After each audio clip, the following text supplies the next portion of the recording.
Bom, boa noite a Oi, todos. boa noite.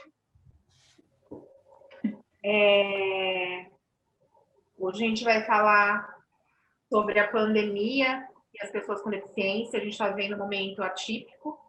Meu nome é Luciana, muitos já me conhecem, eu sou coordenadora dessa Comissão de Direitos de Pessoas com Deficiência. E a gente veio fazer mais um bate-papo. Eu chamei a doutora Juliana, e como eu também tenho um filho autista, então a gente passa dia a dia, né, como que está o que está acontecendo nessa pandemia, né? E a gente veio fazer umas trocas e umas informações, umas orientações, tá bom? Então, a doutora Juliana vai começar a falar e assim, Ju, muito obrigada, viu? Uma honra ter você comigo. Obrigada, doutora Luciana. É um prazer estar aqui essa noite, tratando de um assunto tão relevante para a nossa sociedade. Obrigada pela confiança para me nomear, para ser expositora desse tema, né? Desse tema, situação atípica que estamos enfrentando. Hoje estamos aqui em uma sala virtual, né? Sinto saudades dos nossos eventos presenciais, do nosso cafezinho, né? Do nosso calor humano. Sinto muita falta. Então, a gente vai tratar dessa situação atípica hoje, que para nós, que não temos nenhuma deficiência, já é muito difícil, né, de estar enfrentando. Imagina para quem tem alguma limitação, para quem tem dificuldade de locomoção, precisa de terceira pessoa para poder se locomover, estar em sociedade, é tudo muito mais difícil. Eu vou trazer, primeiramente, um conceito da pessoa com deficiência que o Estatuto traz. Tá? O Estatuto é a Lei 13.146 de 2015, que é o Estatuto da Pessoa com Deficiência.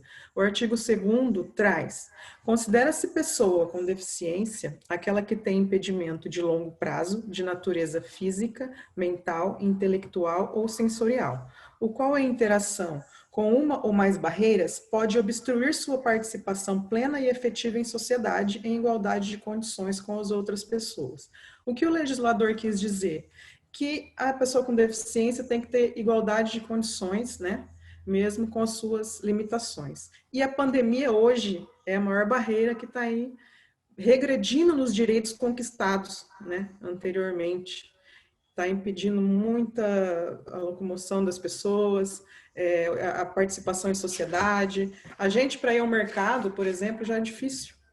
A gente lava a mão, tem medo, vai à rua, limpa tudo, imagina para eles, né? Então, as desigualdades sociais para eles estão se intensificando novamente, né? Muitos perderam trabalho, estão vivendo na linha da miséria, da pobreza, muitos não têm, né, como estar aí no dia a dia sem auxílio de uma instituição, precisando da nossa caridade alheia. E no Brasil hoje, são aproximadamente 46 milhões de pessoas com deficiência. Sim, 24% da população brasileira tem alguma deficiência. E onde eles estão?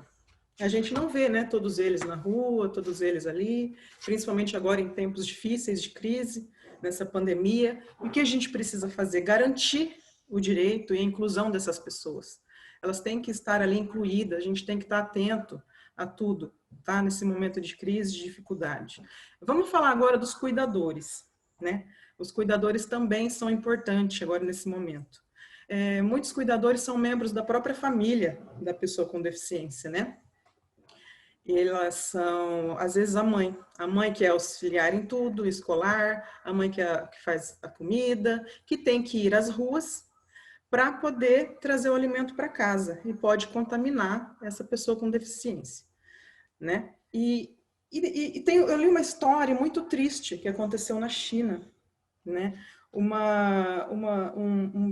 jovem com paralisia cerebral só tinha o pai como cuidador e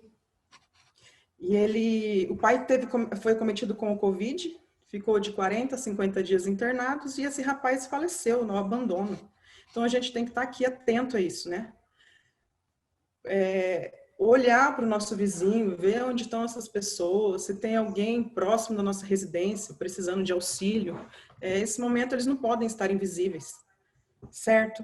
Então, vou fazer alguma orientação para essas pessoas. Eu acho que hoje todo mundo já sabe o que é o coronavírus, de onde veio, como como a gente precisa fazer para evitar o contágio, a higiene e quais são os sintomas, né? Então, não necessariamente uma pessoa com deficiência tem risco, né, de contágio mais grave ou risco de vida, né? Mas tem pessoas que têm restrição respiratória, dificuldades no cuidados pessoais, condições autoimunes, idosos, doenças associadas como diabetes, hipertensão e em tratamento de câncer. Então, a gente tem que ficar atento a essas pessoas, né? Farei uma breve abordagem de alguns cuidados, certo? O uso de máscaras. Todos nós, indistintivamente, temos que usar. Tem uma lei federal que exige o uso de máscara em todos os ambientes públicos, certo? É a Lei 14.019 de 2020. Só que em seu artigo 7º, ela traz uma exceção. Ela dispensa o uso de máscara para pessoas com transtorno do espectro autista e com deficiências sensoriais ou qualquer outra deficiência que as impeçam de fazer o uso adequado dessa proteção, ou crianças abaixo de 3 anos de idade. Tirando essa exceção, todos nós temos que usar essas máscaras, certo? E aí o Ministério da Saúde não, perdão, da Mulher, da Família e dos Direitos Humanos, eles lançar uma cartilha para orientação das pessoas com deficiência. E tem as pessoas com doenças raras, que tem que mais proteger, porque tem doentes crônicos, tem baixa imunidade, né, que tomam remédio de uso contínuo, tem que ficar evitando ir em clínica de reabilitação nesse momento. Os deficientes físicos, geralmente as pessoas com lesão medular, elas têm dificuldade respiratória, então tem que estar sempre higienizando as cadeiras de rodas, próteses, bengalas, certo? E evitar fazer fisioterapia nesse momento com objetos compartilhados, né? É o ideal. Deficientes visuais, esses são os potencialmente mais vulneráveis, né? Porque eles usam o tato, superfície contaminada. O tato é explorado a todo momento, então tem que estar sempre higienizando as mãos frequentemente. Pessoas com deficiência auditiva, que fazem uso da linguagem de sinais, libras, evitar tocar o rosto, né? Frequentemente. Deficientes intelectuais, aos que demandam maiores cuidados, porque eles não entendem o que está se passando e precisa de um assessoramento maior. As pessoas com síndrome de Down, muitas, já têm maior dificuldade de imunidade, porque às vezes eles têm cardiopatia associada, problemas respiratórios. Esses sim são no grupo de risco, certo, pessoal? E a minha maior preocupação, né, que é a minha causa, das pessoas autistas. As pessoas autistas necessariamente não têm nenhum problema de saúde. Meu filho, por exemplo, ele é muito forte, nunca adoeceu, nada. Mas a gente sabe a dificuldade de uma criança autista se ela precisar ser internada, entendeu? E aí, essa mudança de rotina, entrar no hospital, luzes diferentes, tudo isso que tira eles da rotina, da sua habitualidade, pode gerar uma crise e desencadear um grande transtorno para todos.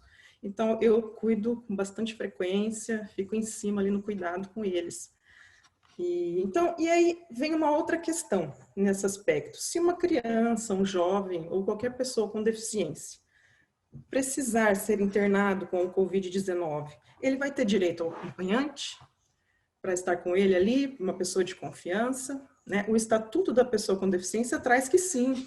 Tem o artigo 22, que a pessoa com deficiência internada ou em observação é assegurado o direito ao acompanhante pessoal a todo momento. Eu vou passar a palavra para a doutora Luciana, que nesse momento, eu acredito que ela tem algum parente, alguma pessoa com deficiência, se ela tem tem alguém que saiba se essas pessoas na nossa cidade estão tendo esse direito assegurado, não estão, alguém sabe o que vem se passando? Você sabe, doutora Luciana? Ju, eu tenho alguns parentes médicos, né? E mesmo com base na lei, na resolução número 1 de 23 de junho de 2020, agora que determina que o deficiente, a criança, seja acompanhada, né? Então, assim, eu já tive relatos de um primeiro momento ter uma barragem no hospital, mas depois, né, mostra a norma, ou um advogado em contato, ou o próprio hospital em contato com o jurídico, e aí acaba sendo admitido sem problema algum. Então, pelo menos aqui em Rio Preto, isso está sendo obedecido. Né? Se tem algum problema, já comunica na hora e depois já acaba acompanhando a criança aí com deficiência. Certo. Tá? Eu acho que essa parte que você falou, das luzes do hospital, né, de um monte de gente diferente, realmente é na prática, né, que a gente vê quais são os tormentos do momento ali, né?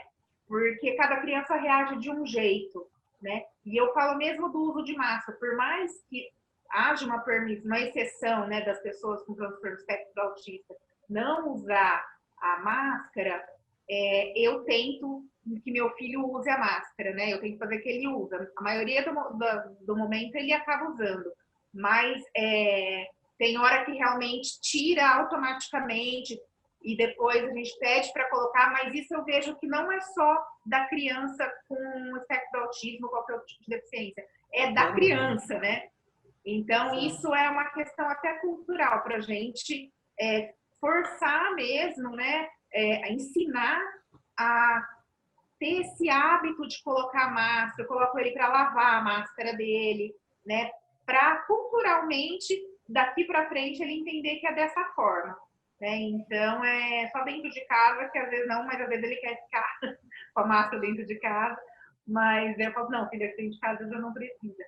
Mas para criar uma rotina, né? São crianças, as crianças em geral, mas principalmente as crianças em espectro autismo, elas necessitam de uma rotina. Então, tem que introduzir isso, né, para poder ficar mais fácil elas terem essa proteção, né, que a gente já sabe que é eficaz, você tomando todas as medidas, lavando a máscara, pegando pela alcinha dela na orelha, todas essas situações aí. Então, é isso. Eu não sei como que está na região a questão do acompanhamento do responsável da criança no hospital ou no posto, mas aqui em Rio Preto, por enquanto, está tudo bem. Assim, não veio nada mais sério ao meu conhecimento. E, doutora, entrando a esse aspecto, né? E a volta às aulas, né? Também é uma questão a ser levantada. Não é porque tem uma deficiência que necessariamente tem algum impedimento de frequentar as aulas presenciais, né? Apenas se tiver comorbidades ou algum problema. Mas e as escolas estão preparadas para uma retomada presencial? A inclusão hoje é necessária mais do que nunca, né? Ter um supervisor aí para ajudar na higiene dessas crianças que não têm entendimento, que precisa de auxílio. O poder público, qual o projeto para a retomada dessas aulas presenciais para essas pessoas, essas crianças, esses jovens? A gente precisa estar atento a isso também. Eu, particularmente, não me sinto segura em mandar o meu filho para a escola sem uma vacina. Porque é aquela questão, né? Ele entra em crise, ele se desorienta e naquele momento ele pede abraço. A turminha dá abraço coletivo nele, porque ele pede, me dá um abraço. Ele sabe que tem pandemia, que tem coronavírus, ele não pode ser abraçado, ele não sabe, ele quer um abraço. Então é complicado essa questão. E aí eu entro em conflito com a outra questão. Mas longe da escola, ele está tendo prejuízo muito grande. Muito. Regressão na aprendizagem, na socialização, irritabilidade.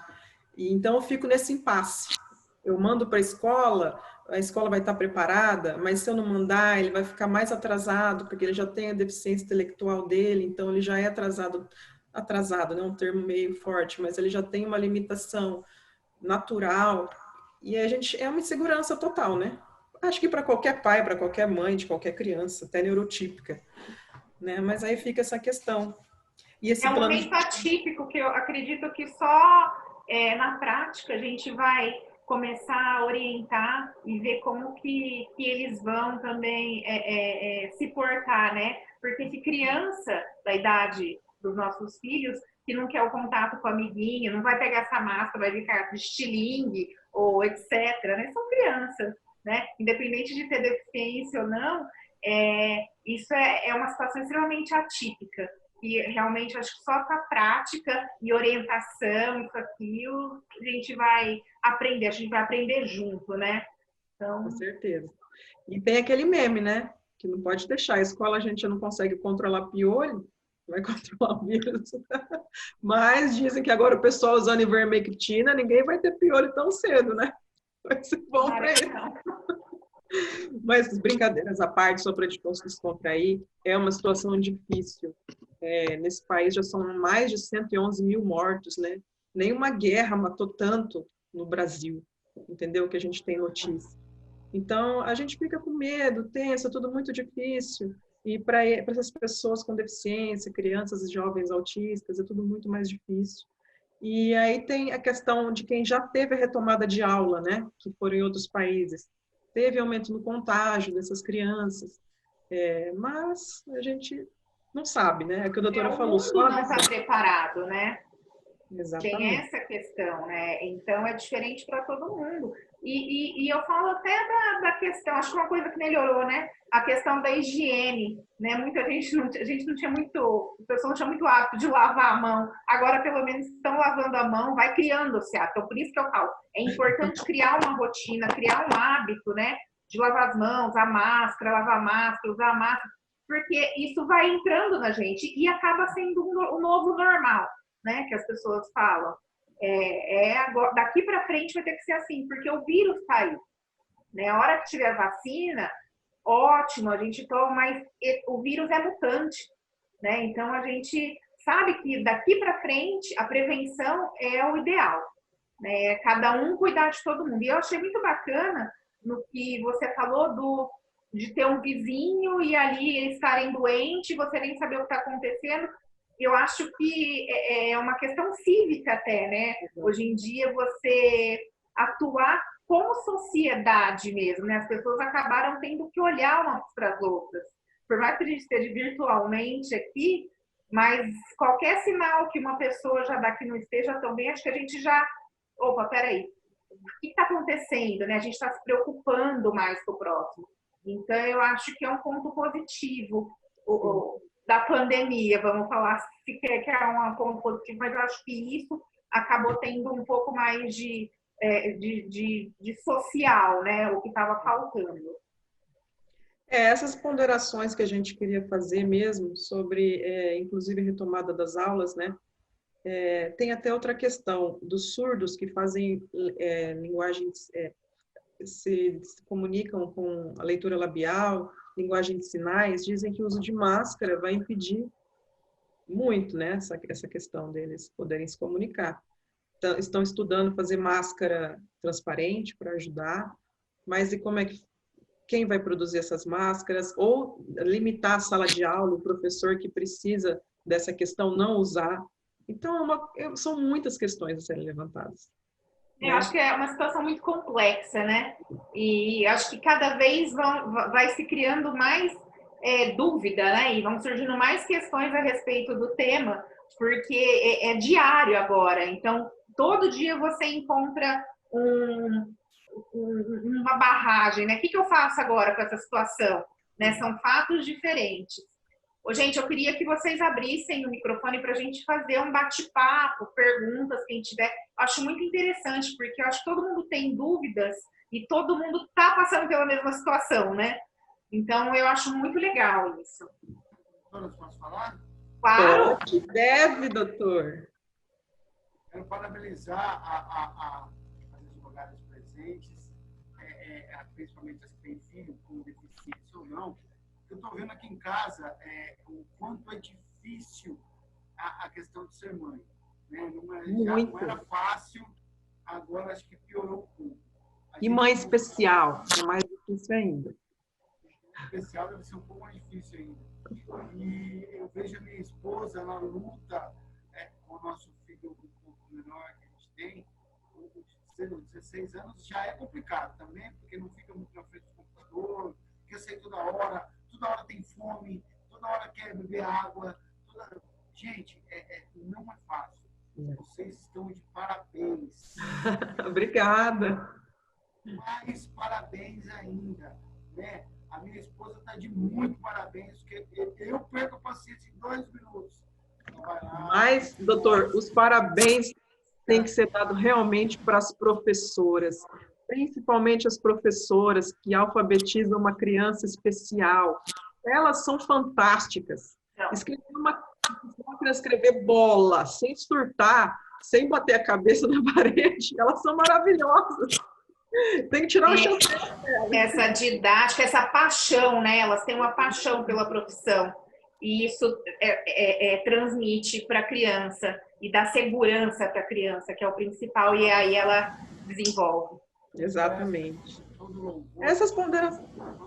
Advogadas, psicólogas, cozinheiras, etc. Infectologista. Bom, eu só tenho uma pergunta. A gente está falando muito de criança, né? Falando muito de criança. Mas, por exemplo, o meu avô, ele é deficiente hoje. Então, é preciso dar banho, é preciso fazer cocô. Sim, Tudo que um neném tem um cuidador. faria. A pergunta que fica é essa, né? Como é que ficaria a questão do acompanhamento caso ele pegue uma Covid? Exatamente. Esse é o maior problema, né?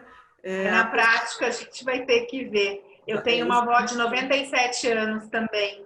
Tenho uma cuidadora e ela não depende de tantas coisas. Mas eu acredito que esse zelo que a gente tem pelos idosos nesse momento, porque qualquer tombo, qualquer coisa para eles é fatal, né? Então, redobra, né? Então, eu acho que se a lei não permitir alguma situação dessa, teria que entrar com uma liminar, alguma coisa, para poder demonstrar, porque cada situação é uma, né? A gente fala sobre a questão das crianças serem acompanhadas, mas o idoso teria que ver como que ficaria essa questão do medicamento. Por causa do isolamento social. O isolamento social para eles estão sendo terríveis. Terríveis. Pode chegar, abraçar, beijar, como sempre foi antes. Para eles, a mãe da minha esposa tem 75 anos, e ela fica sozinha, coitada. Como é que a gente faz? Sozinha, dia e noite, com os cachorrinhos. Aí me morre um cachorrinho esses dias. Nossa, gente. É muito triste, é muito triste. A minha mãe, que não tem deficiência, não é idosa, não tem nem, fica sozinha, ela já sofre. Imagina um deficiente, essas pessoas estão invisíveis, é o que eu falei, eles estão esquecidos ali, é difícil. E falta carinho, eles gostam de contato. E esse afastamento, a gente tem que levar para eles entenderem que é um meio de amor, porque é um meio de proteção. Exatamente. Né? Então, eu falo assim, é muito difícil, porque além da questão fisiológica, né, de questão de pegar uma doença, tem essa questão psicológica, né, que eu acho que está sendo muito mais afetada.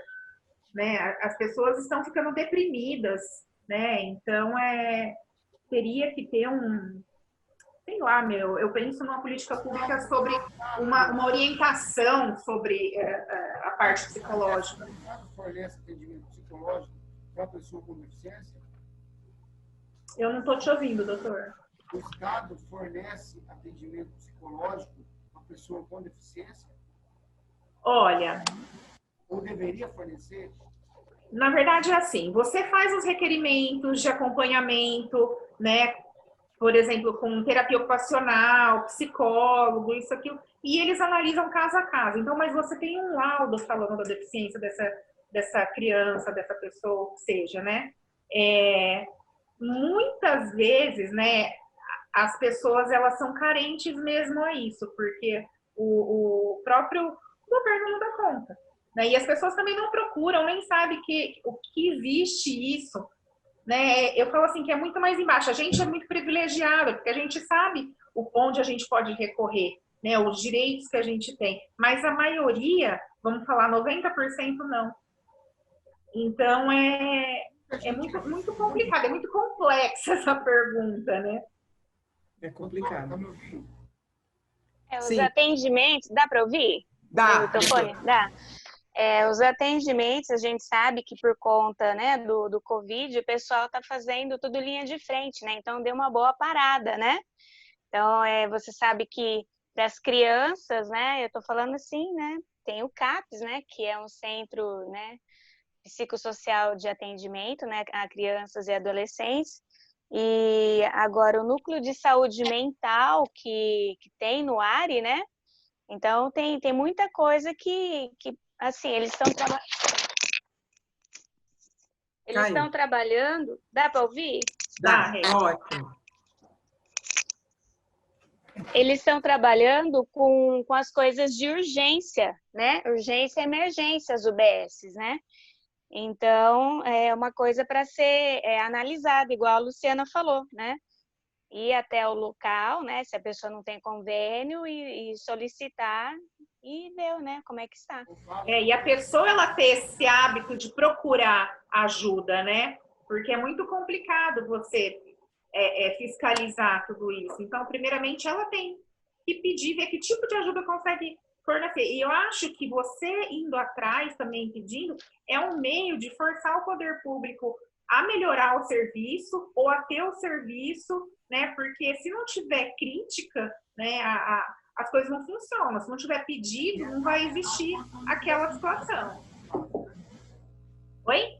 Entrar com uma ação de obrigação de fazer contra o município, contra o Estado, se for o caso, né? Mas o que eu falo é o seguinte, as pessoas têm que ter o hábito de procurar. Ó, eu tenho esse problema, eu tenho, não só criticar, procure, explica, faz, né? Essa é a minha pergunta. As mães de pessoas com deficiência ainda escondem o filho como era há algum tempo atrás? Hoje não. Hoje essas mães, muitas negam a deficiência, mas não escondem.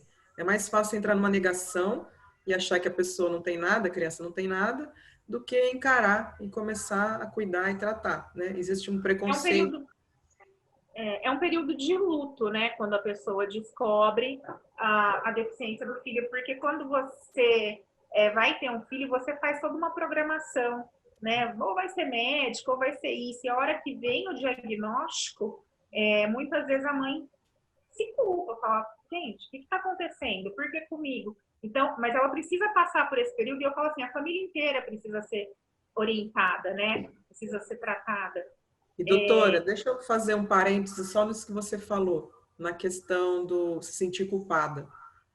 Um médico, psicólogo, de criança, esqueci, desculpa, ele falou que a culpa era minha, na minha cara. Ele falou, resolve esse problema que você tem com essa criança, põe ele no chão para andar descalço, o problema é você. Seu filho não tem nada. Ele falou isso para mim, tá? Só uma... Então, isso é muito complicado, porque as pessoas têm que entender que ninguém quer o mal, né, da criança, isso, aquilo. Mas, eu falo, meu filho, ele é autista e a gente já sabia, quando adotou ele, que ele era autista. E tudo bem pra gente. A gente já fazia, meu marido, a gente já fazia esse trabalho e ok. Né? A gente sabia que tinha muita coisa para enfrentar aí, mas eu poderia gerar uma criança também com alguma deficiência. Mas eu falo que, o que você perguntou, eles não escondem mais dentro de casa, mas isso não quer dizer que não há discriminação. A discriminação existe. Muita. E é grande. Dentro da própria família. Por parte das mães, da sociedade? Família, sociedade, geral. Né? Eu acho que só começa a querer entender do assunto quem passa pela situação. Exatamente. E aí você vai procurar saber o que é. Porque muitas vezes, eu já escutei na escola, um pai do aluno, filho, não brinca com o Luiz Fernando, não, porque ele é louco. Mas a pessoa não sabe, ela é ignorante naquele assunto. E eu também seria, se eu não tivesse um filho autista, ou se eu não tivesse esse trabalho com pessoas com deficiência. É triste. Na escola do meu filho, do Samuel, do mais novo, tinha, na classe dele, tinha um menino autista. E a professora preparou bastante a classe para recebê-lo, entendeu? Olha, ele tem esse problema, às vezes ele pode ficar nervoso. E todos o acolheram muito bem, muito bem. Às vezes ele tinha algumas crises, batia, e todo mundo já sabia disso, entendeu? Então ele passou a integrar integrar aquela turma. Eu achei muito legal isso. A professora é o elo, mas eu acho que existe. são crianças, uma geração diferenciada, né? Já começa daí. Eu acho Tem que um trabalho já, né, etnógrafo, né? Luciana? Sim, sim, mas assim, eu falo assim, que antigamente era muito era uma vergonha você ter uma criança. Hoje não, hoje as crianças já enfrentam mais isso, tem esse trabalho de inclusão, né? A Rê sabe falar muito mais do que eu sobre isso, que é muito importante e é sério, né? Mas eu falo que, sei lá, a criança é uma coisa tão pura que eles se entrosam, eles se entendem, cada um tem a sua diferença. Eu sou fã, eu não posso falar muito, não, que eu sou suspeita. Oi, Erci. Oi, boa noite, gente. Boa noite. Eu sou mãe do Theo. O Theo foi diagnosticado aos 5 anos com... era Asperger o nome? Asperger. Sim, E aí virou, né? Ficou tudo dentro do espectro. sim. Se por um lado eu sofri, que naquela época não tinha absolutamente nada, eu tive que pagar. Se eu quisesse que ele ficasse dentro da sala de aula, eu paguei um acompanhante, porque nem lei para ter um acompanhante junto não tinha nada. Não tinha nada. Se por um Escola lado eu particular? sofri desse jeito naquela época, por outro lado, agora na pandemia, eu até estou sofrendo pouco. Porque meu único desgaste com ele é usar máscara em cima do nariz. Ele usa só aqui na boca e está suficiente. Se quiser que ele saia na rua, tem que ser aqui na boca, o nariz fica exposto e a gente Que idade reza. que ele tá hoje, Erci? Com 20. 20, né? Olha, sabe o que algumas mães relatam para mim? Eu não sei se vai dar certo, né, para ele, né? Porque cada um tem a sua singularidade. Não sei qual a fruta que ele mais gosta, ou se ele, né, tem, né, assim, algum gosto, né, né, tem criança adolescente que não gosta de fruta, tá? Mas aquilo que ele mais gosta, vamos supor lá, se é uma maçã, algumas mães estão colocando, né, depois de higienizada a maçã, assim, passa um pouquinho a máscara na maçã, né, se é a fruta que ele mais gosta, e põe a máscara na criança, que a criança fica com aquele cheirinho da maçã, que é o que ela mais gosta, e ela fica por mais tempo com a máscara. É o que algumas mães relataram. Eu achei interessante isso, né? Talvez para criança funcione. Agora, algumas crianças, né, É, menores, né, aí o adolescente eu já não sei. Gente, vamos combinar. Mas são tentativas, né? São trocas que a gente faz que, de repente, meu filho, por exemplo, ele come a máscara se ele sentir o cheiro da maçã. Porque aquilo ali é uma draga. Então, Essa máscara não é, não, pelo amor de Deus, essa máscara não é de Deus, não. é horrível. é a mordaça, É horrível. Ô, Erci, você falou que seu filho só usa na boca. Não é só ele, não. Você sai na rua, tá todo mundo com a máscara sem cobrir o nariz. O brasileiro é muito engraçado. É difícil. É Deus que olha. Uma dificuldade que ele teve com essa pandemia, ele não conseguiu continuar com as sessões com a psicóloga, via online. Ele tentou 1, 2, 3 vezes, depois ele falou que ele sentiu uma angústia muito grande de não estar ali conversando com a Karina, que ele não ia conversar com ela enquanto não acabasse a pandemia, ele pudesse voltar e sem uso de máscara, a falar com ela, assim, do jeito que ele falava antes, ele não ia voltar. É a mesma dificuldade do Luiz Fernando em assistir a aula online. Ele não assiste, né? Na primeira vez ele já ficou bravo, que era a História do Brasil, que ele achava maior chato. Depois ele ligou a televisão na frente da professora. E hoje não, tem material adaptado, ele faz em casa umas atividades ou outra, né? Com trocas.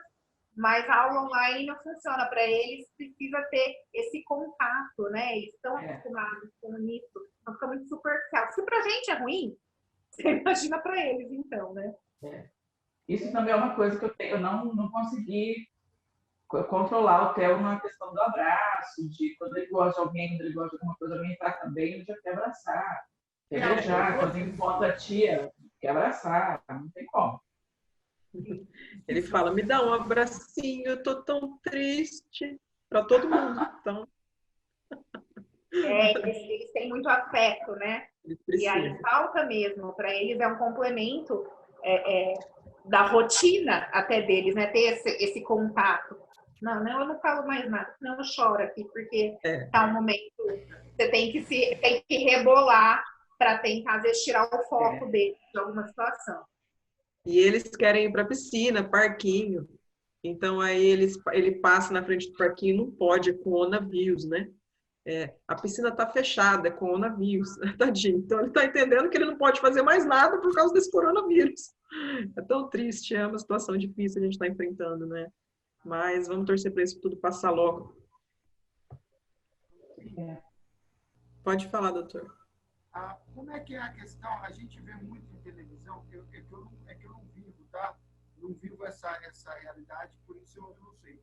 A gente vê muito na televisão a questão do síndrome de Down casando, indo trabalhar, ou o autista se formando em médicos que são muito inteligentes, né?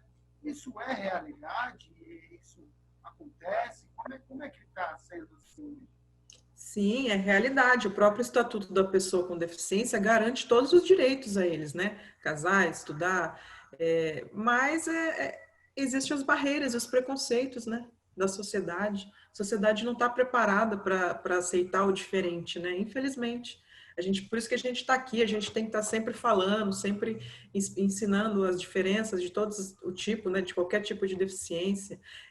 Ambiente de trabalho, os gestores focam principalmente na deficiência e não nas habilidades, né, da pessoa, em todo lugar. O problema é o preconceito, mas eles têm todos os direitos, sim. Que nós, advogados, vocês, advogados, nós, podemos fazer para que isso deixe de ser assim, para começar assim, juridicamente falando, o que a gente pode fazer para que isso mude? Essa é a nossa luta, né? Isso que a gente queria, uma fórmula. Eu falo que é a vivência, né? A pessoa, o juiz, por exemplo, que vai dar uma sentença, se ele não tiver um contato, né, familiar ou isso, aquilo com a situação, é muito superficial, né, para entender realmente, porque não é que autista quer tudo igual, não, eles têm graus, eles têm as atipicidades, né, cada um é único, como a gente tem nossos grilos, como diz, a gente tem nossas dificuldades, né, só que tem essa parte de não querer saber realmente como que funciona, né, que habilidade que ele tem, não dá credibilidade para a pessoa desenvolver o que ela tem de melhor, né? Porque ela já vem com um rótulo, né? É deficiente, é autista. Não, isso a gente tem que desmistificar. Não é assim que funciona. Meu filho é 1000 vezes mais inteligente que eu, né? Ele tem muitas habilidades melhores que eu, numas situações que assim, eu fico até com vergonha. Às vezes, falo, gente, uma criança de 8 anos está me dando nó em goteira. Parou, né? Ele está me enrolando. Então, isso é cultural, eu falo. É uma coisa que tem que bater, tem que mostrar, né, nas conquistas, para as pessoas entenderem que eles são seres humanos. Eles erram, eles acertam, eles aprendem, eles têm dificuldades como nós. Eles têm as suas atipicidades, eles têm alguns requisitos, tem. Mas não é por isso que eles são mais ou menos, gente. Né? Tem relatos de empresas, né, que têm deficientes e tem uma fiscalização, uma pessoa que monitora esse deficiente na empresa, que ajuda, que o núcleo onde esse deficiente está trabalhando é o que mais cresce, né? É o que é o representante da empresa. Por quê? Porque teve que ter uma organização ali dentro daquele setor onde tem esse deficiente. Então, cada um se respeita, né? Valoriza o outro, né? Diferente daquele núcleo onde não tem deficiente algum, que é uma disputa um com o outro. Não, isso assim, relatos reais, assim, em várias empresas, vários lugares que funciona isso. E né, é difícil, diferente, né? A gente tem medo, a gente não conhece, mas se você der a oportunidade, você aprende 1000 vezes mais, né? Você, sei lá, você desse tamanhozinho perto do que 1% pode fazer trocas com o outro, né? Eu falo que a gente tem uma troca muito grande com os nossos filhos. A gente aprende demais. Então, você imagina também num campo de trabalho, né? Como que seria isso se você der a oportunidade um para o outro, né? Um ajuda o outro. Um parafusa melhor, o outro limpa ali melhor. É isso, né? Eu falo que falta boa vontade, falta bom senso, falta você arriscar. Porque cada um de nós tem uma especificidade, tem alguma coisa que é melhor ou não, e dá essa credibilidade, essa segurança, né, para essas pessoas com deficiência. Porque a autoestima delas é muito baixa, muitas vezes elas se vitimizam. Porque é tratada assim, né? Já começa daí. Então, vamos mudar isso, vamos dar voz para elas. É difícil? Tudo. Para você abrir barreira é mais complicado, mas se não fizer, vai ficar como está. Entra na questão da empatia, né? Exatamente, compaixão, empatia. Eu acho que vai muito além, assim. Eu não sei se é lei federal ou é o Estatuto de Deficiência, que acho que parece que dá isenção de imposto para empresas que contratar deficiente. Não tem alguma coisa assim? Tem a lei de cotas, né? Nas empresas para fazer contratação, né? ISS. Exatamente.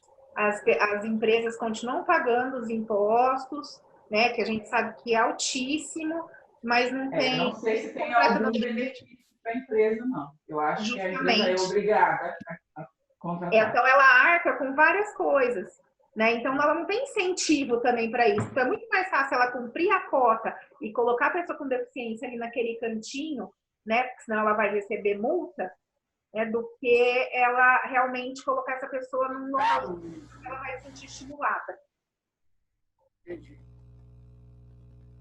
E se você pensar pelo lado do empresariado, pensa bem o quanto você tem que investir para uma pessoa dar um treinamento para uma pessoa que tem uma deficiência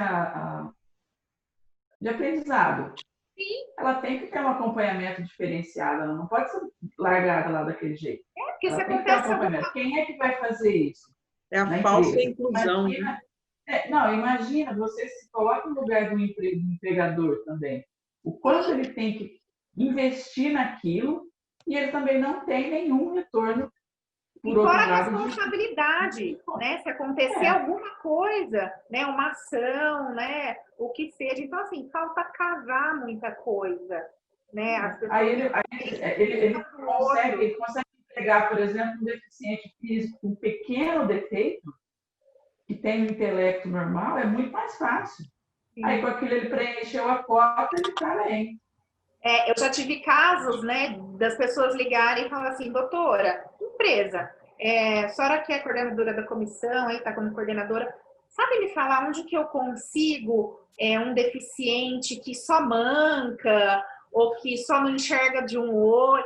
Então, eu ouço essa coisa, justamente. Então, eu falo assim, eles não estão sabendo nem como lidar com isso, né? E como que vai introduzir uma pessoa, você tem que ter uma política pública muito séria quanto a isso, de introdução de incentivo fiscal para essas empresas que já pagam impostos assim, gigantescos, né? E N coisas, né? Que nem um monitor junto para acompanhar primeiramente naquele setor, instruir. Então, realmente, teria que ter umas empresas mais modelos, assim. Tem algumas que elas se preocupam, por exemplo, tem acho que em Sertãozinho, que a menina tem uma deficiência intelectual, mas ela gosta de vender, e é maquiagem. Então, a empresa treinou, ela viu que ela tinha potencial para aquilo, e hoje ela está super feliz. Mas é uma empresa em 1000 para fazer isso, porque é um investimento. Né? Talvez esse empresário tenha alguém do seu convívio que ele conheça. Por isso, a empatia foi que fez ele na abrir verdade, o coração para investir.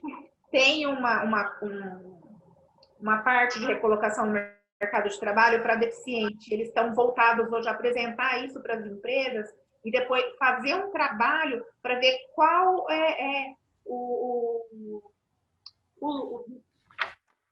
desempenho que essa pessoa com deficiência tem naquele ambiente, né? Tanto para quem não é deficiente quanto para aquela que é. Então, é muito legal essa recolocação de pessoas com deficiência. Não falo nem recolocação, é colocação, porque muitas vezes não teve nem oportunidade, né? Então, tem um trabalho, às vezes eu acompanho isso, em Ribeirão, Sertãozinho, mais ou menos, que a gente está querendo trazer para cá, para virar uma coisa séria. Só que aí tem a questão do investimento, do empresariado, né? Porque ele Teve aquela empresa, né, que te procurou uma vez, lembra? Então, a própria aquela empresa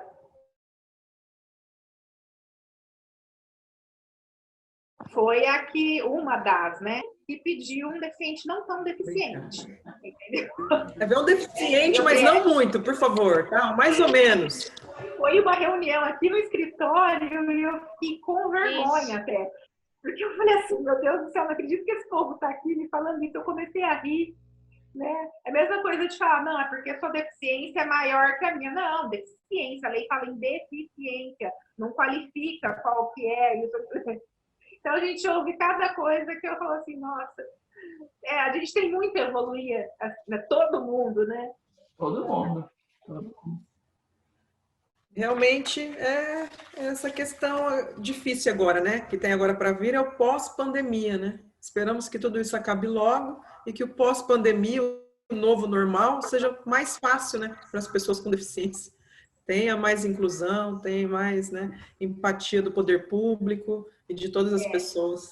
Eu acho que nesse momento que está todo mundo muito recolhido, principalmente eles que são pessoas mais vulneráveis, né? A gente tem que dar voz, né? A gente não pode deixar a sociedade esquecer que eles estão ali, né? Eles precisam, né? A gente também precisa do convívio deles para a gente também se tornar melhor. Eu acho que é uma troca assim essencial. Então a gente que pode estar fora, pode ainda fazer esse trabalho, tem que dar voz. Não pode deixar morrer esse assunto durante esse período, né? Eu acho que é essencial. Eu falo muito, né, gente? Pelo amor de Deus. Exatamente.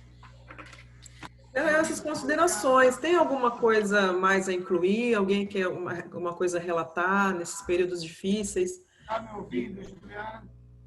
Oi? Oi, tá me ouvindo? Sim. Tá ruim no fone, não sei por quê. Tá ruim, tá baixo.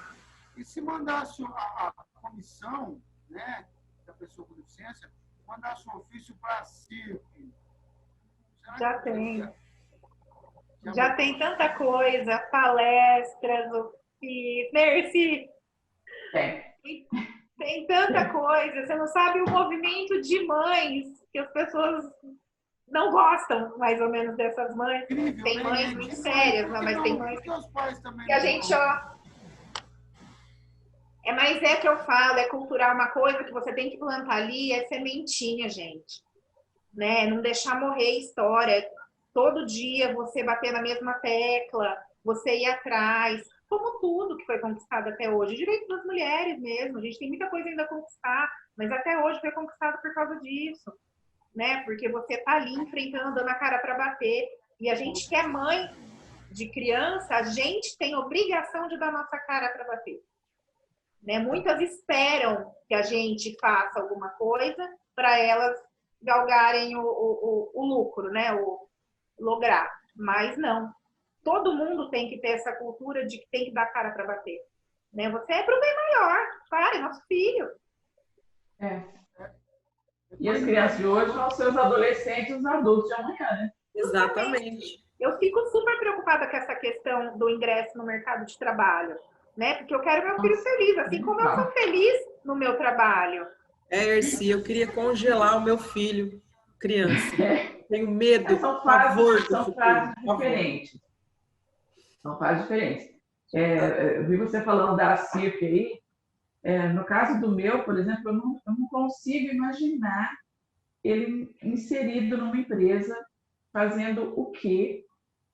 Porque eu não consegui identificar nele algum tipo de vontade de fazer outra coisa que não seja ficar na frente do computador jogando. Infelizmente. Eu não consegui. nós tentamos fazer assim, um trabalho de tipo de cooperativa para que eles se juntem e façam coisas para prestar trabalho, por exemplo, de encartelamento de coisas para vender num lugar. A gente não conseguiu por causa do número de pessoas, que é muito pequeno ainda, e porque cada um tem a sua especificidade. Um não vai sair da frente do computador, o outro não vai conseguir pegar ônibus para ir, por exemplo. Não conseguimos realizar. Não conseguimos. Fiquei hiper decepcionada conosco mesmo. Sim, mas ele não gosta de Oi, desculpa, é algo assim no computador, games, empresa que lida com criação de software. Não seria isso para ele? Ele gosta de jogar. Ele gosta de jogar. Campeonato de game. Conhece o mundo inteiro e ganha pra caramba. Não, eu muito vejo ele complicado. jogando. É muito complicado. Até para jogar, até para... Jogou online com os amigos, eram super amigos, tal. Aí nós conseguimos ir visitar o amigo virtual, nós fomos visitar lá em Leme. Foi decepcionante, foi um dos períodos mais tristes da minha vida.